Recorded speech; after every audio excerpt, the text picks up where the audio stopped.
Hello, NAWA Florida members.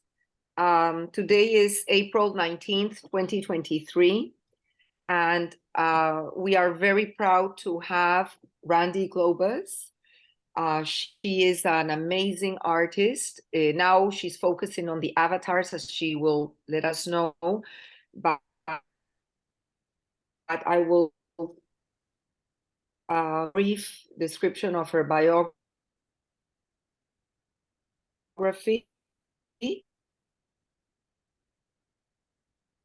I'm having a little bit of During a the breakup with you. 70s, administration of New York City, to work at the Met, to work at the Met Museum of Art and the Brooklyn Academy of Music in the fields of art education and graphic arts. The 80s, Randy was employed by a Fortune 50 company as an art director for in-house graphics production. 98 to 2015, she was a tenured art teacher at the United Nations International School in New York City, where she initiated and directed several public artworks with UNIS students from the enhancement of the local community. After relocating to Florida, she has continued teaching children and adults. And I just want to briefly tell you that she has done public art projects as well. And she's very active, still creating art till now. So with you, Randy, you have, please, if you are listening to this presentation, kindly mute yourself. Any questions, place them on the chat. At the end of Randy's presentation, she will address all of your questions. Thank you very much. Randy, please. Hello, everybody. I'm going to start to share the screen because I put together a little presentation. So let me get to that.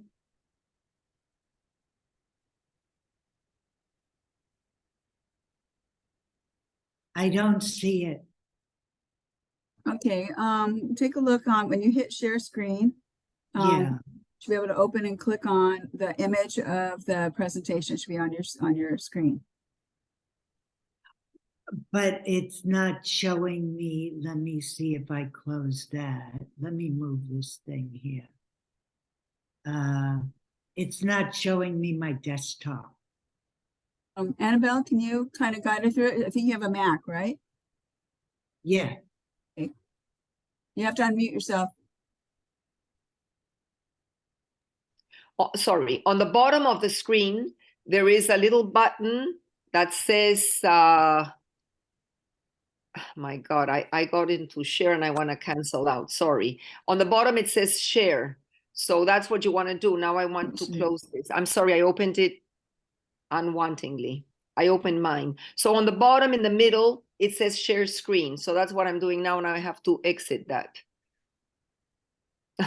Stop the share. Did you find it right on in the middle? If you hover, it's in green and it says share screen.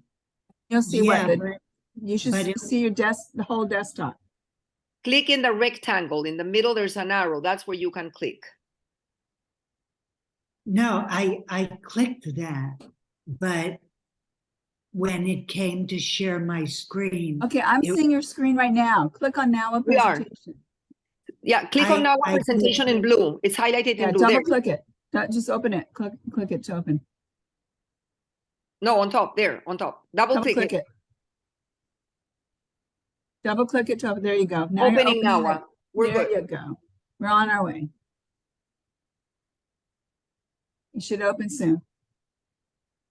Oh, okay. Let me get to it. Do me a favor. There's a little button. There's 3 little buttons, red, yellow, and green. Click the green so it's completely covering your whole screen. There you go. Enter. Is that good? There you go. Perfect. Okay, great. So the part with the words I'm going to skip through because you already heard that. That was really for me kind of reminding myself. So this is just a little bit about where I grew up. I grew up in New York City in Rego Park, early childhood. I went to the High School of Art and Design in Manhattan. I commuted to high school, and after high school, I moved into Manhattan, and I went to SVA, School of Visual Arts. And after SVA, I got, well, I'll go backwards a little. I'm sorry, folks. My senior year of high school, I got a grant from the city of New York, and I got an internship at the Metropolitan Museum of Art, where I worked with a very well-known art educator. And that was an incredible experience working at the Met. And after I worked with him for a year, the city of New York gave me a grant to continue working there. So I worked there for a few more months, getting paid to do it. Then I also worked at the Brooklyn Academy of Music after graduating SVA, where I had a couple of wonderful teachers. I was actually a sculpture major, but living in the city and, you know, you have a limited amount of space, it's very difficult to do sculpture. So I kind of went to do a lot of 2D work. But my teacher at SVA was Louise Bourgeois, and she was not famous at the time. And besides being my teacher, she was a real mentor to me, and we were good friends. And I did a lot of sewing for her, and it was wonderful knowing her. She was a great lady. So after SVA, I got a job again employed by the city of New York to work at the Brooklyn Academy of Music as a graphic artist, where we did the theater programs and advertisements and stuff like that. And then when Reagan took office, and I won't like talk politics here, but a lot of jobs, cultural jobs were like slashed from the budget. So at the end of the season, I knew that my job at BAM was going to end. And I lined up a job in the corporate sector doing similar stuff in the graphic arts, but I worked for Philip Morris Company, cigarette company, which had great, great benefits. You know, probably getting a free carton of cigarettes a week wasn't very good for me, but that was one of the perks anyway. So I worked in both the not-for-profit and the profit world in doing graphic art. So that was interesting, the contrast between the two. I took a few years off when I gave birth to my son, and I was an at-home mom for a few years. And then as he got older and started to go to school, I started to work part-time in the after-school program at the United Nations International School, which evolved into a full-time art teacher program there. So I became a tenured art teacher at UNIS. And at UNIS, which a lot of the diplomat kids and United Nations employee kids and children of international families go to that school. So this was all a very interesting experience because my colleagues were all from all over the world. A lot of them were sponsored from their countries, and the kids were from all over the world. I think every single kid spoke 3 languages. And you really learned about, I really learned about cultural differences. So it was very educational. And I still have many dear friends from UNIS.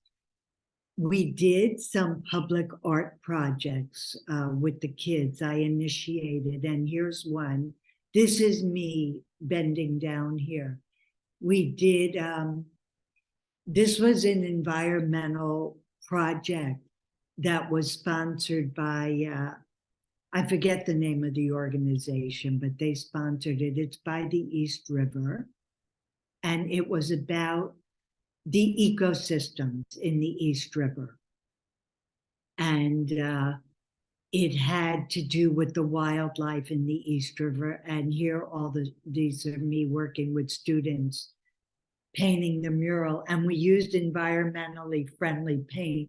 So the mural needed repaint over the years because it wasn't an oil-based paint. Here's a close-up. So in all these different quadrants, this was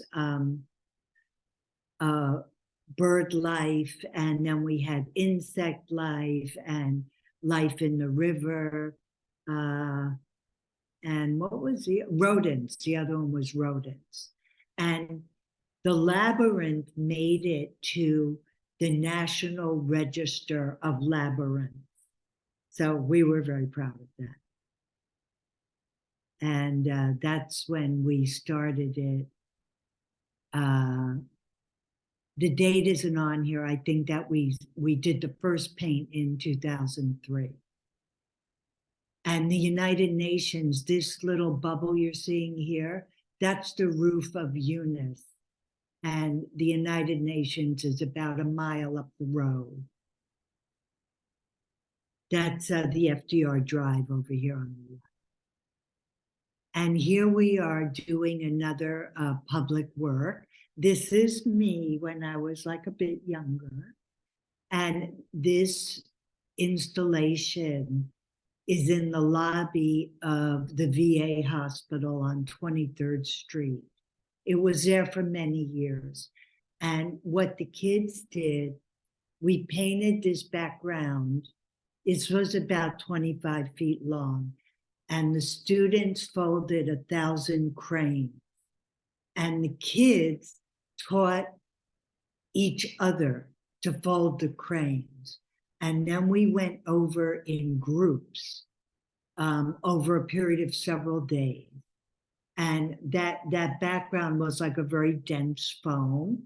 And we had the cranes on like skewers, and we pinned them into the background, and we made out of wire mesh and plaster gauze that we painted.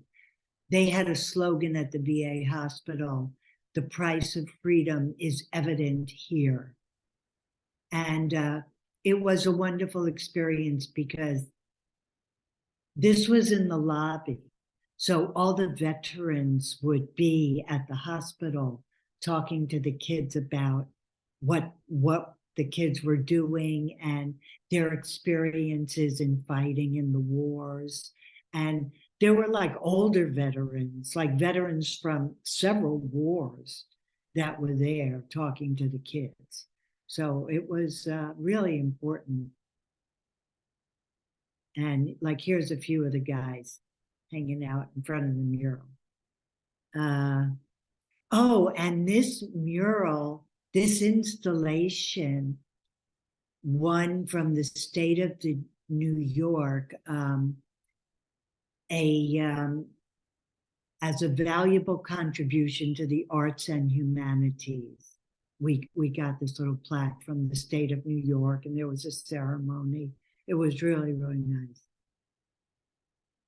And here's another public work we did. This is in a senior center in Lower Manhattan that a lot of Italian Americans and Chinese Americans go to this senior center. So we did a mural about their neighborhoods. So pictured in the mural is a lot of Little Italy in Chinatown, and the kids painted this mural. So here we are installing it.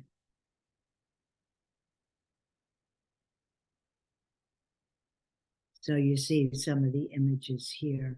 And, you know, I did a lot of theater work with students at UNIS,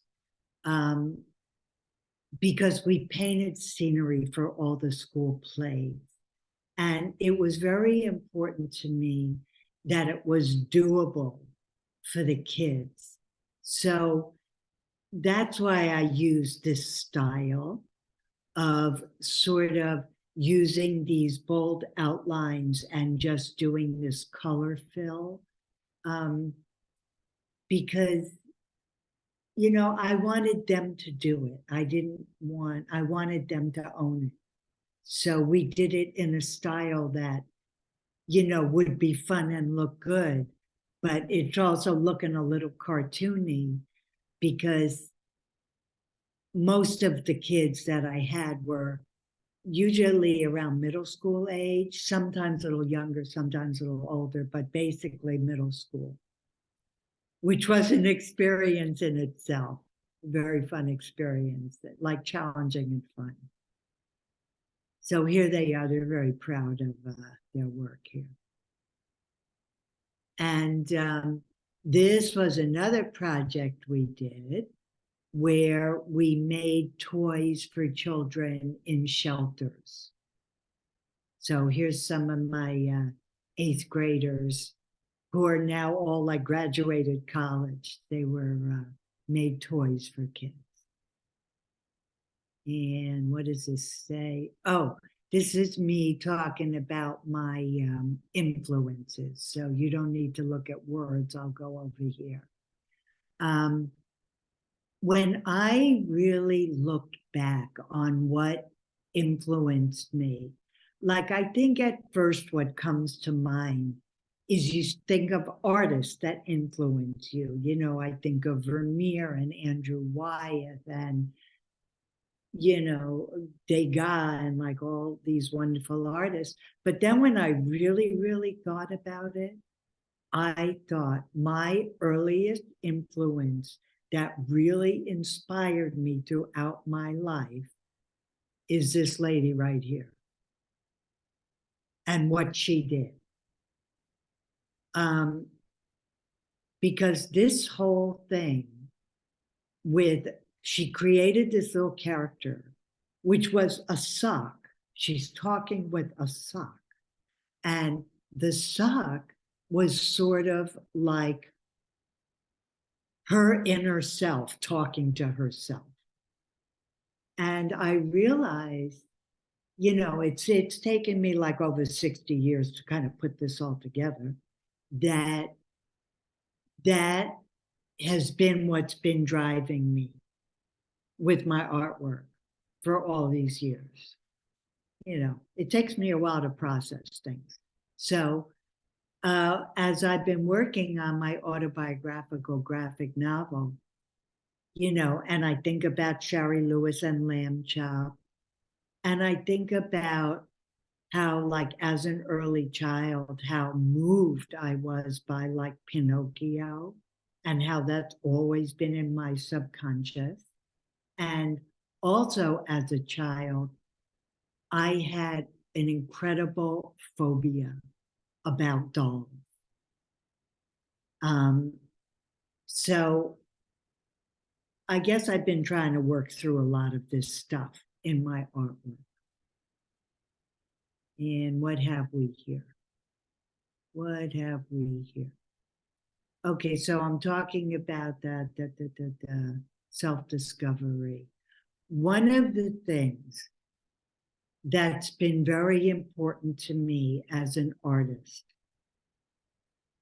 is developing my skills.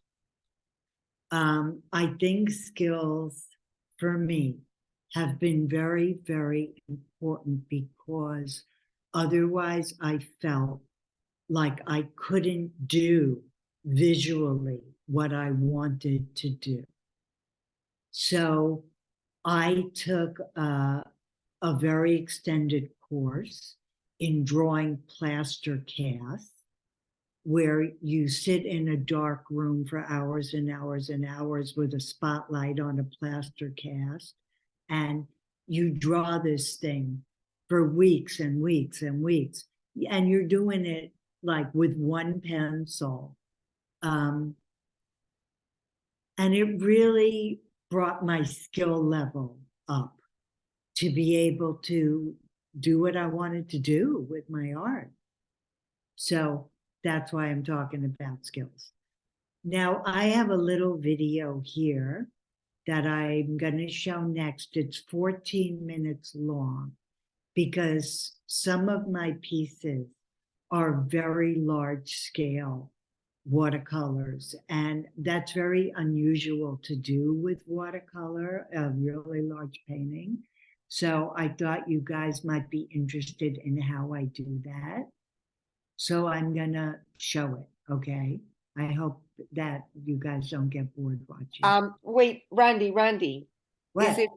it 14-minute long might be a little too long. I don't know if you want to hold off on the video for the end, because I want people to stay with us, and it might be a little too long. I'd rather listen to you talk live, and then we can see it after, if you don't mind.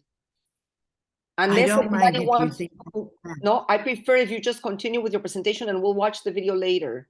Does it, if anybody thinks that they'd rather watch the video now, let us know on the chat, or take a vote. Do you rather take a vote? Show me your hand if you want to watch the video after the presentation, please. Okay, so let's hold off.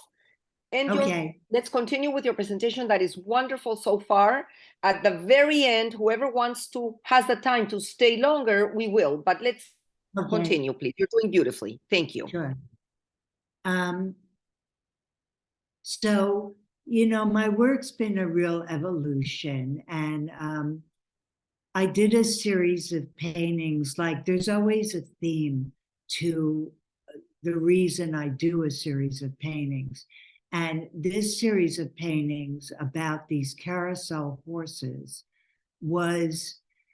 I was focusing on carousel horses that were carved by Eastern European Jewish immigrants in the early part of the 20th century, because these guys back in Eastern Europe used to carve synagogues, but when they came to the States, there was no work for that. So they got employment with a lot of these carousel companies, because I really noticed that there are some of these carousel horses, they look like they're going through such a struggle. And then there are other carousels that look happy, but certain carousels just look like they're tormented. And I was really focusing on those carousels. So I went around the tri-state area and I photographed many, many carousels. And when you're looking at these paintings, none of them are directly done from a photo. They're composite, but you know, they're really meant to evoke a certain drama and really to express a repression of the Jewish people that's been going on for thousands of years. So this one's called Stampede. This one was called The Human Race. This one is called White Ghost. And this one, this is my largest. It's actually like life size. It's 102 inches wide and 72 inches high. This one is Holy Ghost. And this one is Barbarossa, which was about the Nazi invasion of Russia in World War II. And this is Brass Ring. This one wasn't carved by Jewish immigrants, but it's about hopes and dreams. So I thought that it fit the theme. And, you know, when I end a series, I feel like I need to transition out of it. And I did these paintings as a transition out of the series. And these were all from a fountain in France that I found very inspiring. Let's see, now we go on to more avatars. So my avatar paintings, many of my avatars, most of them I have made, but some of them have come to me in other ways as gifts. And sometimes I've gotten gifts from friends, and those gifts represent those friends to me.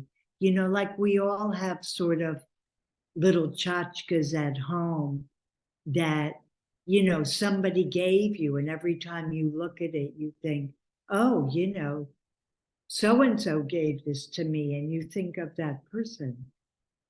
So this painting is called Old Friends, and this little Delft tea set was given to me by an artist friend, as was this little avatar from a good friend, and so was this little vase. And my little avatar, who I call Puppet, I found her in a Salvation Army thrift shop many, many years ago. And when I brought her home, my son said, wow, she looks just like you. And so she and I have been one ever since. And here's a painting I did of her, which unfortunately was lost in transit coming home from a show of Mid-Southern watercolorists a few years ago. But it's called Remembrance, and these are old photos of my parents that my avatar is looking at. And this is 30 by 40 watercolor. And I work in transparent watercolor. And this painting is called Lovesick.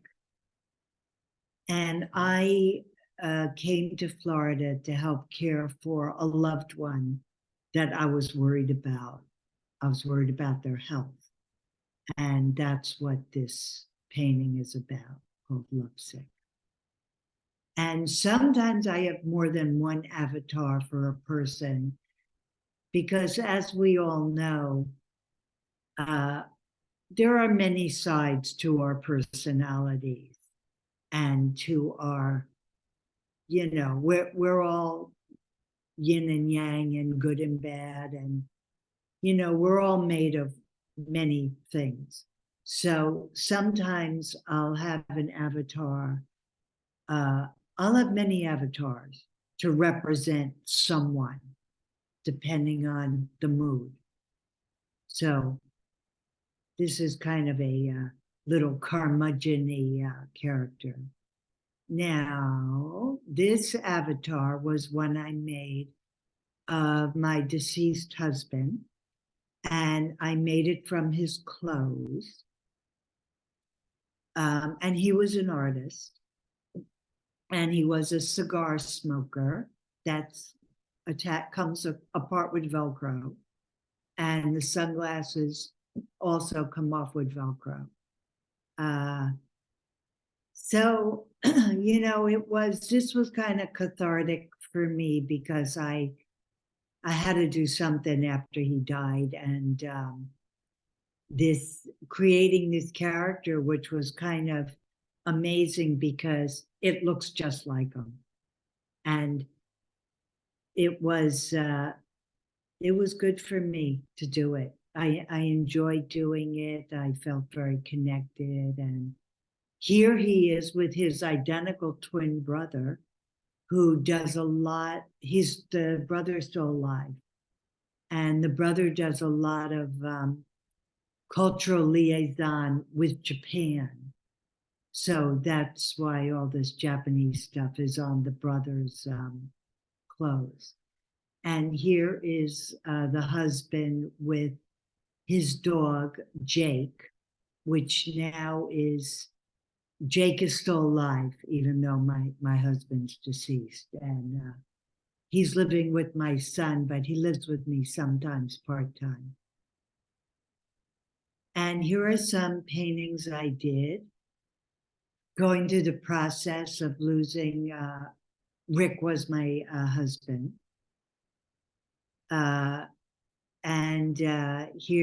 This is called Heartstrings, because, you know, when you love somebody, you're always connected.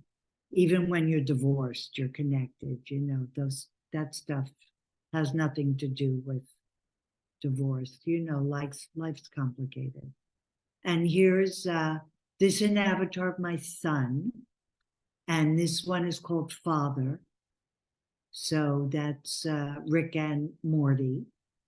And here's a portrait I did of Rick and his twin brother. What have we here? Here are many of my avatars. And for the most part, they represent friends of mine. So I would say all, but the Elvis totem I didn't create, but I do use him as an avatar sometimes.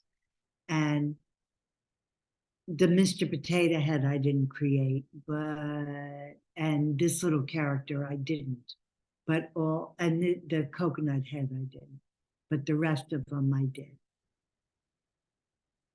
And I used to do puppet shows with a friend of mine who was an artist, and unfortunately I lost him during the AIDS epidemic, but he was an artist, collaborator, friend, and we did a lot of artwork together, and we created a little puppet stage, and we made a lot of puppets, and we made a lot of videos, and we even created a little company we called Valentine Video.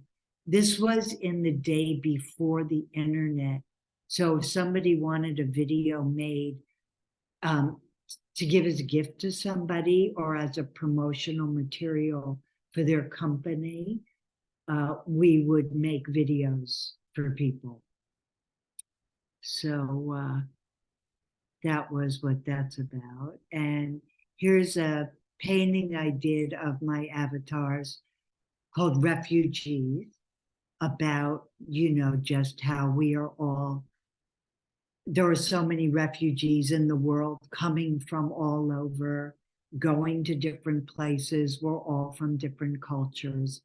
And the sea parting represents the hopes and dreams we all have for a better life.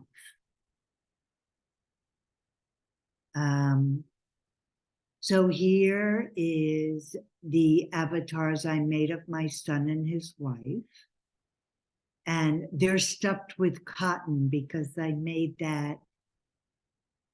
I don't know if which anniversary that cotton is symbolic of. I'm trying to remember. But they were stuffed with cotton. I made it for them as a gift.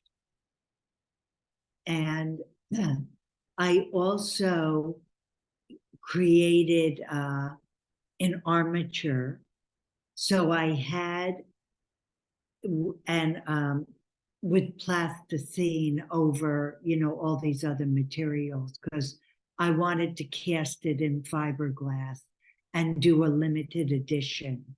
So this is cast in fiberglass, and I hand painted it. And I did a very large scale painting that I showed during Art Basel Week a few years ago. And that was bought by Cleveland Clinic Children's Hospital. So I was very proud that and happy it found a home with them.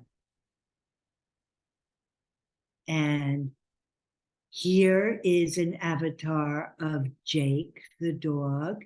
That button is from my husband's shirt, because, you know, Jake belonged to my husband. And that's my son's avatar. And there's the Jake avatar. And here is the portrait of Morty and Jake. And I put Morty in the photo so you could see the scale. otherwise, unless you have a reference, it's hard to tell the scale of things. So here I'm showing, I made these avatars and I built the sets that I photographed the avatars in.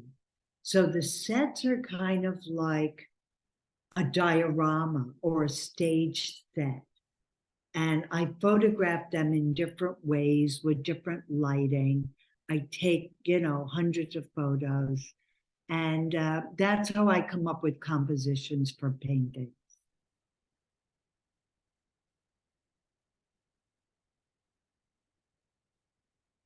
Oh, so here you're seeing paintings I did from the avatars you saw over here. Paintings.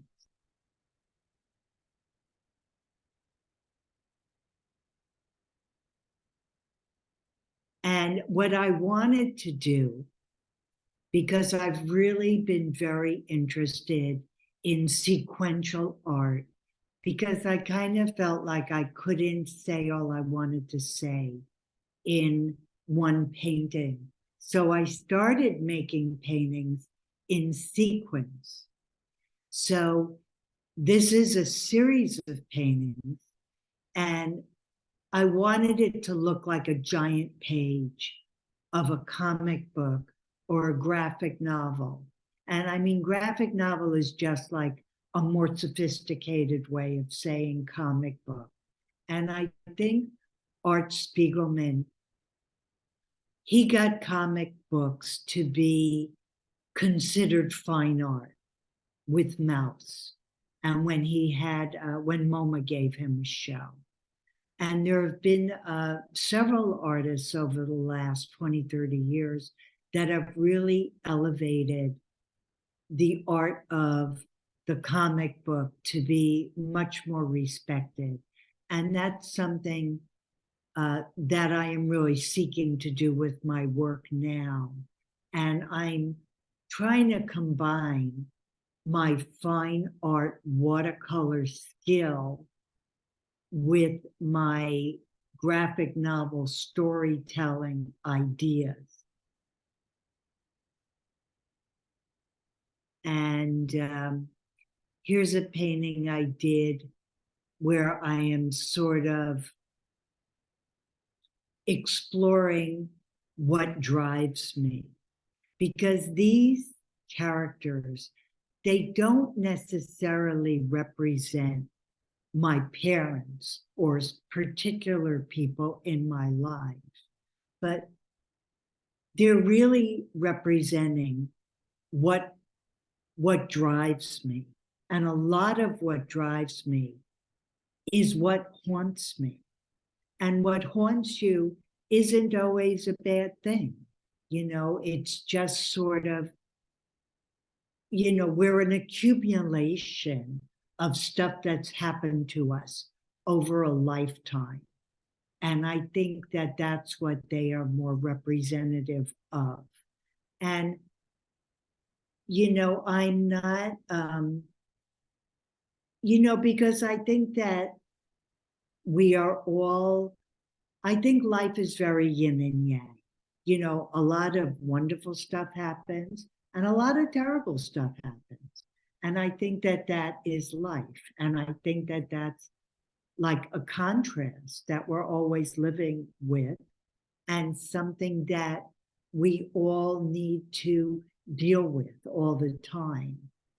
As many of you know, like the last few years, I've had a couple of life-changing accidents. And, I've had to make peace with that. And, we've got to move on with our lives. And a lot of this is dealing with that stuff. And it's not a bad thing.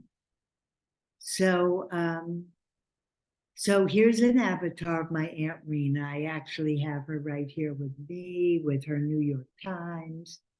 And my Aunt Rena, she was like maybe 96 or 97. She died a couple of years ago.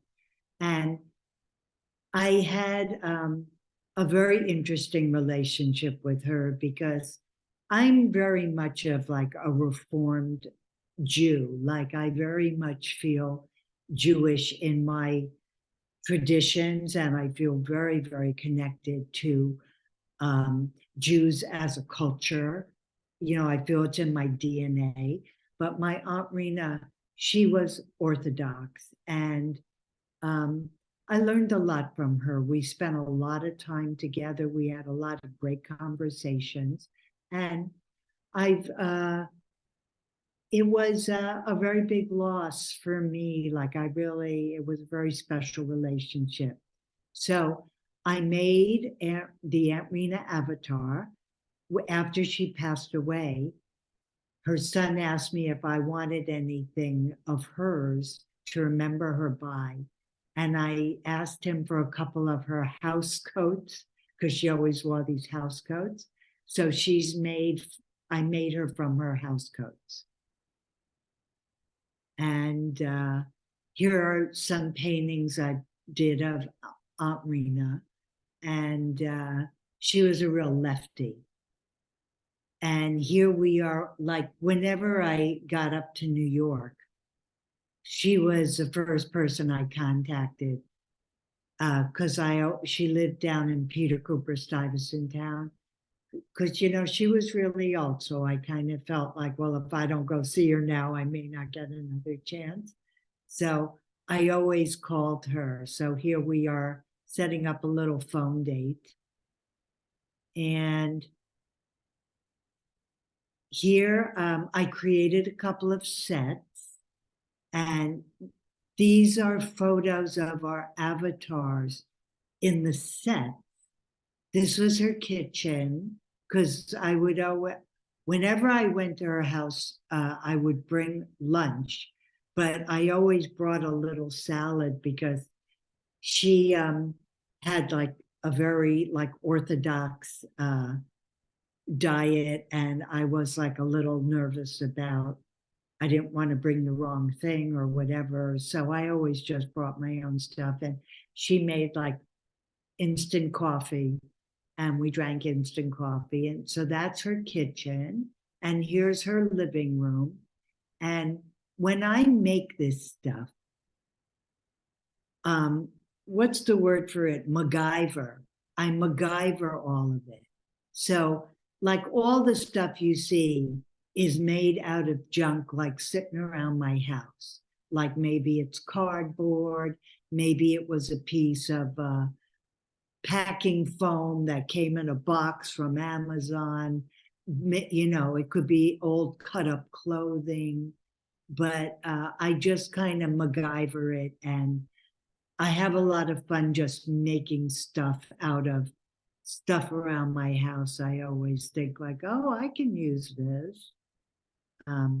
So here, why is this? Oh, so here's a painting of us in the kitchen. Do I not have a living room thing? I think I have one coming. This is a painting I'm working on now. That's going to be sequential of me riding my bike down to her. So I guess I was sort of showing you how I'm working on that. Those are my New York City model. Oh, I guess I don't have a living room painting. Oh, because it's on the wall. Okay, well, it doesn't matter. So that's kind of the end of my presentation. So what do we do now? So now we're going to open it for the public to ask you the questions that they are waiting to ask. And this has been fabulous. Now you will hear the beautiful should I stop the screen share? No, not yet, not yet, not yet. You can leave it at that so we can ask questions. Right, I have you up as a speaker, so you're already pinned, you're fine, just leave it up. But I was gonna let you know that as we go back here, some of the things you missed was, I had mentioned that I said, I'm sorry about remembrance being lost because it seemed very personal to you. And luckily you have that image of that. If you didn't have an image of your remembrance, there's an irony in it. That would have been terribly tragic. So at least you have Yeah. that. And then the other question I had was the refugee image, was that inspired by your story of Exodus? Because it seems like you have the parting of the sea as the people were escaping, as the Jews were Yes. escaping. So it almost had that Yes. feeling of being Exodus. Oh, yes, it definitely, that's the inspiration. You nailed Was it. I thought the sea parting is very symbolic of the Exodus. That's I totally get that. It was wonderful. And then Thank you. Patricia, Pat, she said Turner, she said amazing, loves it. Same thing with very powerful, the one with the yourself like a clown face and the avatars all around you holding your own self as an avatar. That was very powerful. And Judith mentioned that your art is stunning and emotional, and works are so on so many levels. And again, Pat says the details are stunning. And for example, the newspaper, I love the Hebrew. I agree. I love the Hebrew written in the newspaper. That was so clever. Anyway, is there any other questions? So please unmute your microphones and you can ask her the questions or your comments directly. Go ahead, Judith. Well, Randy, I'm always stunned by your work. I mean, not only is the skill level so high, but just the beauty of it and how you paint it and the creativity. And I'd mentioned before in the chat about the levels. I mean, there's so many emotional, psychological levels going on. And even if I don't know your story, I have my own story, and I'm sure we all have our own stories that instantly resonate with us when we look at your work. Thanks for saying that, because that's actually what I'm trying to do. Like when people look at the work, I mean, if they want, they could think about what is it I'm trying to say. But what I'm really hoping for is for them to self-reflect, like in that self-portrait. Like I want people to think, you know, what is in my subconscious mind, what drives me. So I'm hoping to evoke those kind of reactions in people. Randy, this is Patricia. Hi. Hi. Sorry, I can't get my picture to come up live, but this has just been terrific. But my question is about your graphic novels, which is a great idea, except that I'm wondering your art abilities with the watercolor is just stunning. And would you know of any other graphic novelists that actually go to the trouble to use watercolor? Oh yes, there are some, Okay. because I read a lot of graphic novels. And what's very interesting, there's an incredible range of what people can do and what they do. And I find that really interesting. You know, and even the ones that I don't like, I'm in a graphic novel reading group. It's like a Facebook group, and we meet, even the ones that I don't like, I think about why don't I like it? And then there are ones that tear my heart out, that are just spectacular. And, you know, it really makes me think about the artwork going with the narrative and how it's presented. And one of the reasons that I'm sort of gravitating toward graphic novels is because anything goes. You could do whatever you want. Because I find, you know, I'm a signature member of some art groups, but a lot of these art groups, although they have a very high skill level to be juried into those groups, there are a lot of restrictions on what you could do. Like I'll tell you one crazy one. One of the art groups, if you use a transparent watercolor that is slightly opaque, because not are all as transparent as others, they won't accept your work. Part of me Ridiculous. can understand your desire to put your work in graphic novels for so many reasons, and the other part of me says, oh my God, your paintings are so beautiful. I just Well, what I would really love to do is to show it like this, like a page of a graphic novel in a show. But it's very hard to get large scale works accepted into shows because they take up a lot of room. Unless you And do a usually- solo.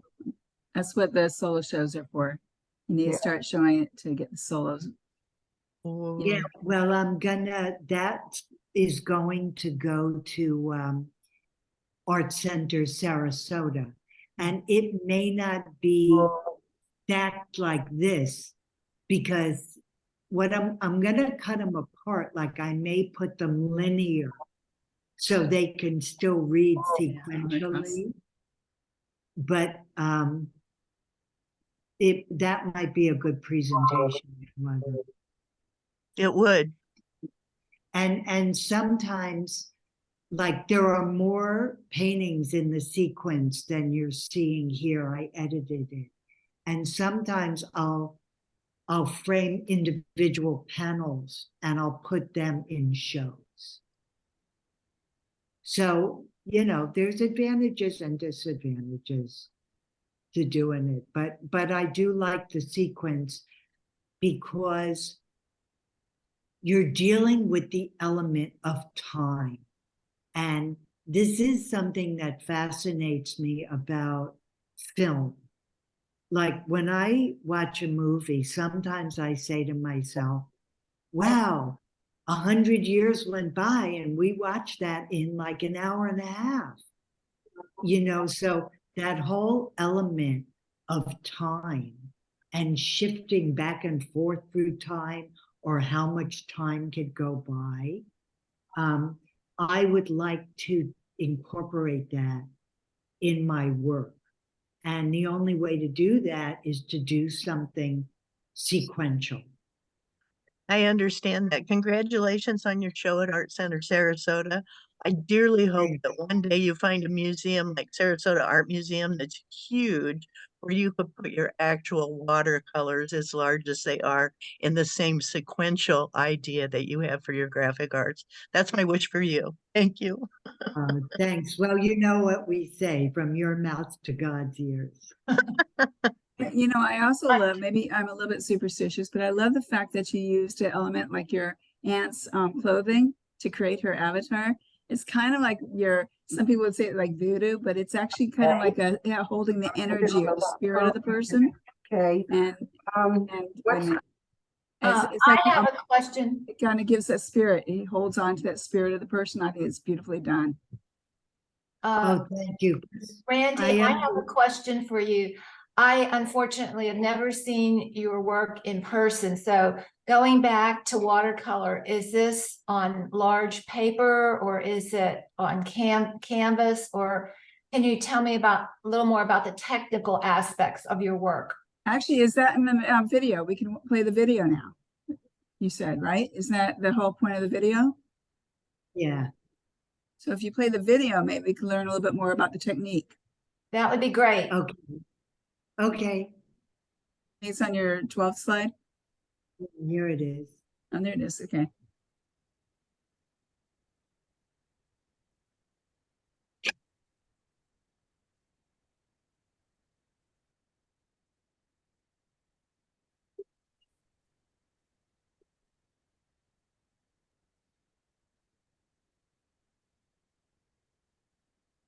I think you have to put it in movie mode to You the need to right. also make sure the sound is on. Avatars and how to make a large scale watercolor. Here are some of the characters that I work with, And they all represent Can you see different it? people in my life. There are different friends or family members. The little marionette girl in the middle is me. And I make a lot of these characters from personal items that belong to the people, or sometimes Makes these clothes. Am I muted? in another way. Maybe they've been a gift from a friend, or I found them in a thrift shop. But most of them I've made by myself. This is a roll of 156 pound cold pressed watercolor paper. It's 51 inches wide and 10 yards long. In the next step, I'll show you how to prepare this paper to make a large scale painting such as the one you see here. To prepare this large paper off the roll, I've measured the length that I'd like it to be. And then I will take a spray bottle and I will dampen all the paper, not soaking wet, just damp. And I'll spread the water around with a clean rag so we don't get a lot of uneven bumps. And then when the paper is damp, I'll score the paper with a burnishing tool and make a nice crease. And when that crease is damp, then I'm able to tear it and maintain the nice deckled edge that watercolor paper has. The following day, I'll take that large sheet of paper I've now created, flip it over, and I'll dampen the other side and let that dry completely. And that makes the paper pretty nice and flat to work on. This is how you score and tear watercolor paper to keep that nice deckled edge.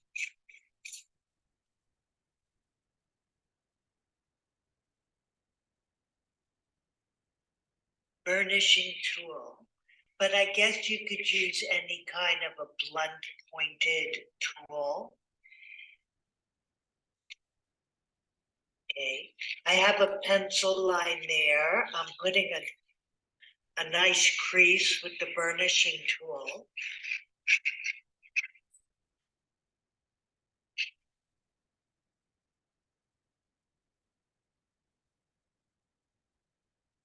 And I'm putting weight on the straight edge. And I'm lifting and tearing. And then you get that nice deckled edge that we like with watercolor paper.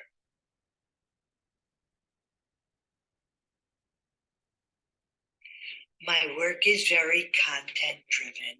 I'm trying to tell a story about the characters in the painting and the relationship they have to each other. So I'll set up a still life and do a photo session with different compositions and different lighting to see what kind of feelings I can evoke. And the little marionette girl in this particular painting, her name is Puppet. She's always my avatar. And the other little character in the painting is an avatar of a close friend of mine. And all the elements in this still life setup were gifts given to me by close friends. The title of the painting wound up being Old Friends.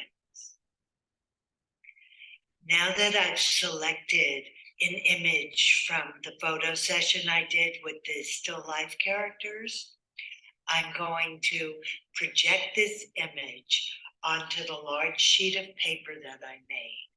And I'm going to lightly draw the contour lines of the basic shapes.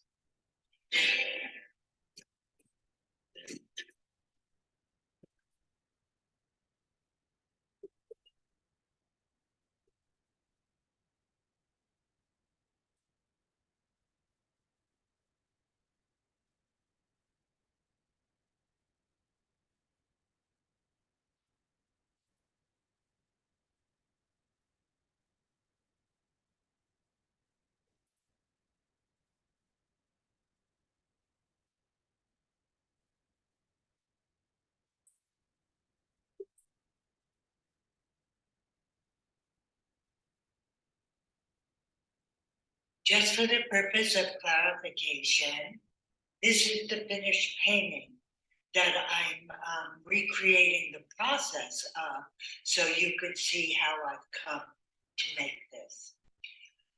The next step that I want to do is create a mask so that I could lay in the background. To create the mask, I need some kind of a transparent material so I could see the light pencil drawing that I put on the large paper. I don't use tracing paper because in the past, I've had paint soak through the tracing paper onto my watercolor paper, and I don't want that to happen. And I also don't want to spend a lot of money on something like prepared acetate.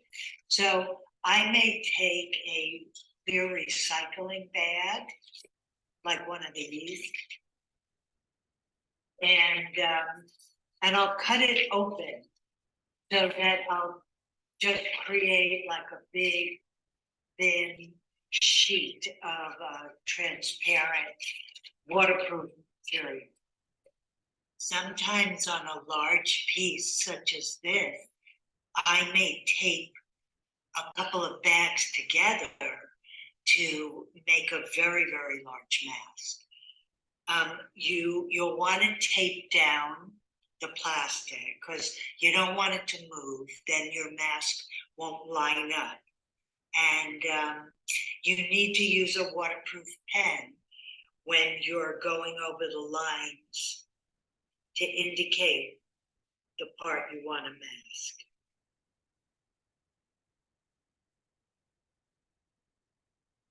Now it's time to cut the mask. I take a piece of cardboard and I slip it under the mask, or I take the mask off the watercolor paper completely. You just don't want to cut directly on the watercolor paper. And with the number 11 X-Acto knife, I carefully cut out the mask on the line that I made with the waterproof.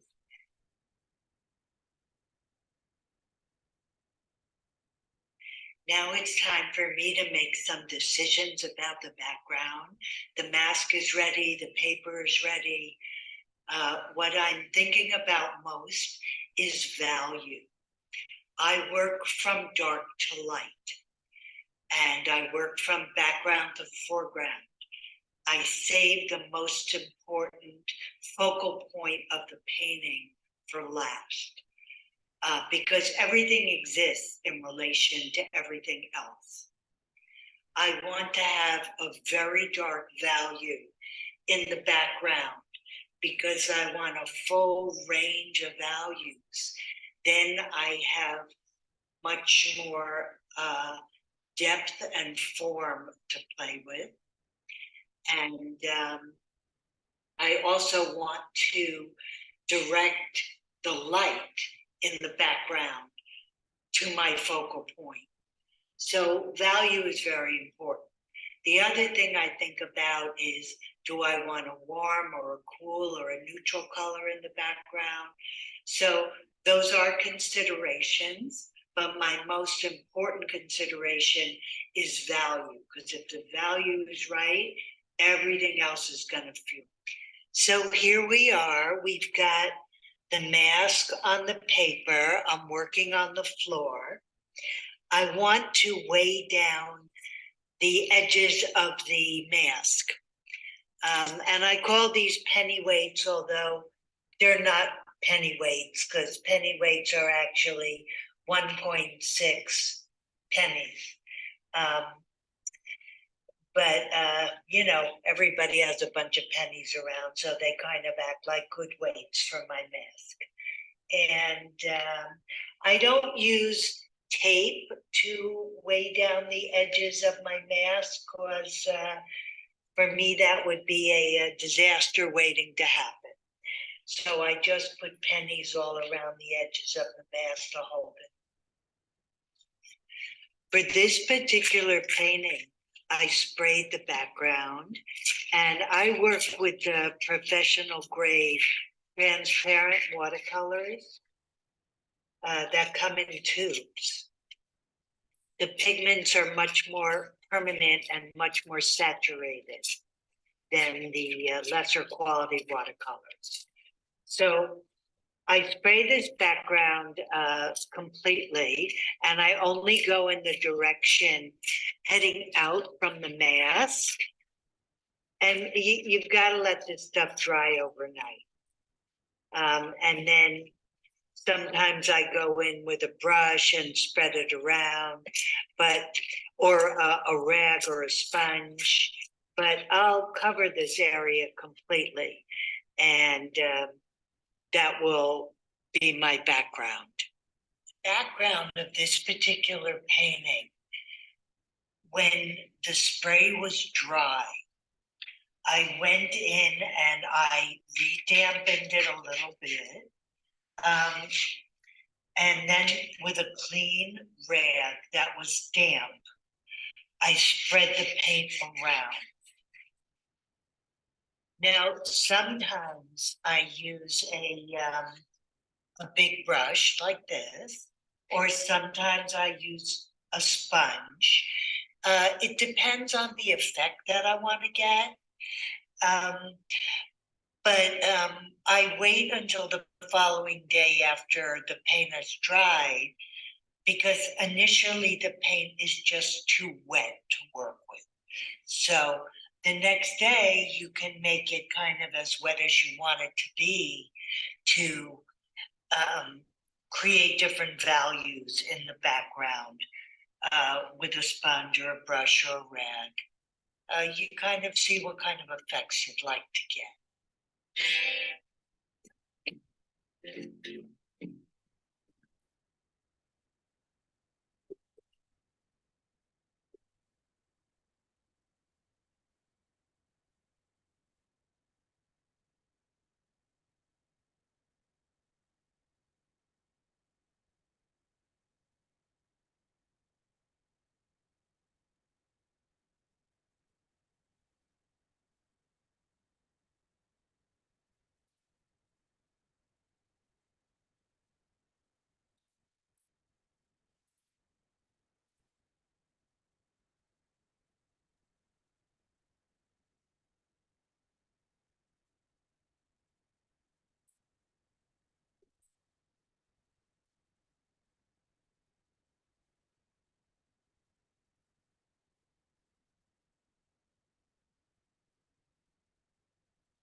That's it.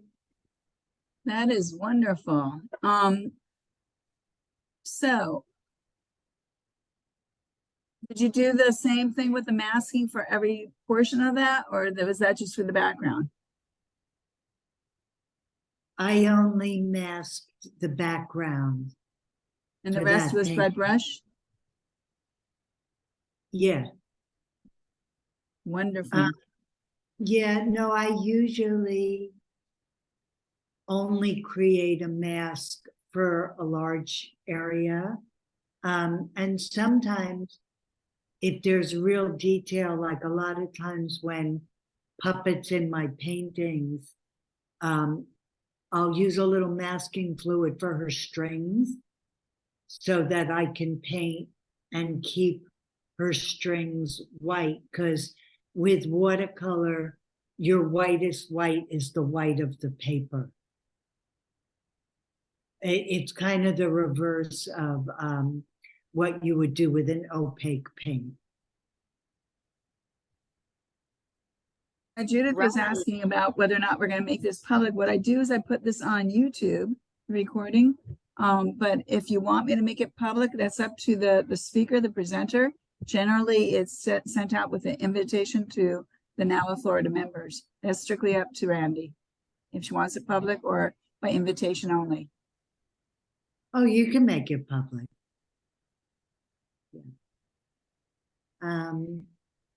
Yeah, so I hope that you all have found this kind of interesting, and I kind of just feel like my work is always evolving, even as I've, just gotten older. I feel like I'm really just coming into it now. I'm really just getting to understand what it is I'm trying to do.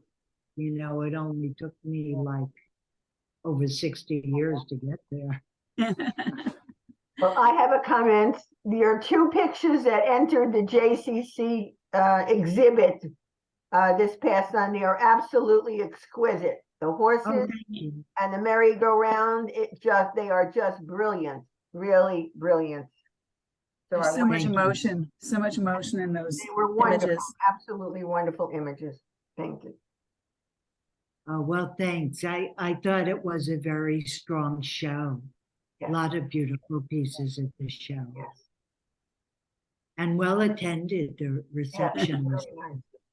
That they're very good at that, and they'll have a lot more going on. They have shows this Sunday, and they said and I'll be sending out an email, but if any artists want to be present around there or want to attend their gatherings, they'll be there to represent themselves as well as NAWAFL Florida.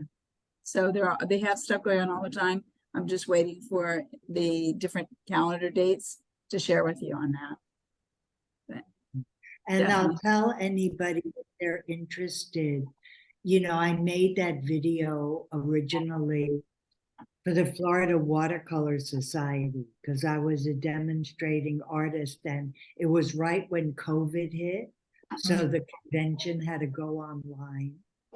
So that whole video was made in my phone, like on the phone. That's incredible. That's why the Yeah. audio wasn't so good, because I wasn't really prepared for doing it. Anyway, so I was told that I wasn't allowed to mention the names of any products because a lot of the vendors are at the convention. Mm. But if anybody would like to know, that paper, my preferred paper is Arshes.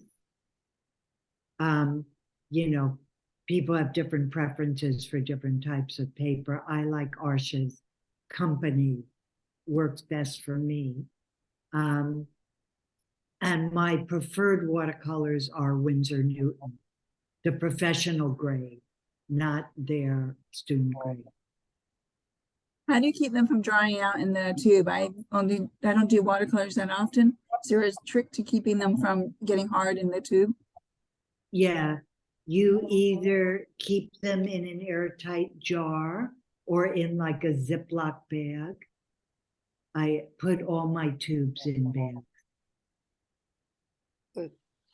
Randy, I And have a one thing- question. Oh, sorry. No. I've seen your work also displayed without glass. How do you do that and still have the watercolor protected? Well, it's not really protected. There are some watercolorists now that there's a new technique that's like really big talk in the watercolor world about people varnishing their images. I have all the instructions to do it, but I haven't done it yet. And they're just not protected, because like those large pieces, if I framed them, besides that it would cost a fortune, Yeah. it would be like impossible to ship them, or it would cost me another fortune to ship them. Yep. So I'm just doing it banner style, and having faith that they'll be protected by the powers that be. Randy, I have a question. You were painting on the floor, the background, but the details, when you do the painting itself, you put it upright and then you can paint more comfortably? Yes, I only had that on the ground because I was doing something very big and wet. So if it was on the wall, it would drip. But when I'm working on the details, my paint, it's not drippy. Like, I don't use watercolor thick, not at all. Watercolor has to flow. But when I paint, I dip in the paint, I dab it. I always test my color on the paper and I dab it on a rag. So the brush holds a fair amount of paint, but it's not drippy. Controlling the flow, that's all. I want to thank you so much for doing this. You are a fascinating person and your art is amazing. So I just really enjoyed talking to you and seeing your work. And thank you very much. Oh, thanks for having me. This has been absolutely delightful, and the advantage of observing this live is that we can post the questions. So I really think this is wonderful for all of us who are present at the moment. And I encourage you to all keep making presentations. You can repeat with another piece of work or any other thing you want to show us. And I really had a beautiful hour or more learning about you and your art. You are amazing, so dedicated. And I especially like the contrast of this looking like photorealism art with the detail of your watercolors, and then including these puppets that are homemade. They look so homey. So the contrast, the juxtaposition makes it wonderful and delightful to observe. Congratulations, and keep creating more and more every day. We really enjoy it. And I just want to let you know, I'm a big fan of graphic novels also. And I am so happy to see a woman in that area, in that doing that kind of representation. Even as a fine art, I think it's wonderful you're doing it and contributing. And thank you so much. Oh, sure. Well, maybe you should join our Facebook group, our Reading Graphic Novels Facebook group. It's a really fun group. Well, invite me. Thanks, Thank you. everyone, for coming. Thank you Thank all. you so much, Randy. Thank you. I just want to announce, I want to make an announcement. May 31st at 11:30, Susan Irish will do a presentation on her work. So looking forward to her live presentation. Please try to join us in, because as you can see, it's delightful to be present at the moment and to pose the questions. Thank you, Randy. This has been delightful. Thank you. Thank you. Says Thank you, the everyone. 30th. What date did you say that was? May the 31st, Oh, May 30th. 11:30. Yeah, we will send the information. It's at Thank the you. bottom of the invite to this one. You'll see that date. Okay. Have a I'll good see day. you- I'll Thank see you you. tomorrow, Roberta. I'll see you tomorrow. Don't forget. Yes. Thank you. We'll talk. Have a good day, and you'll see this on the YouTube. Okay. Thank you all.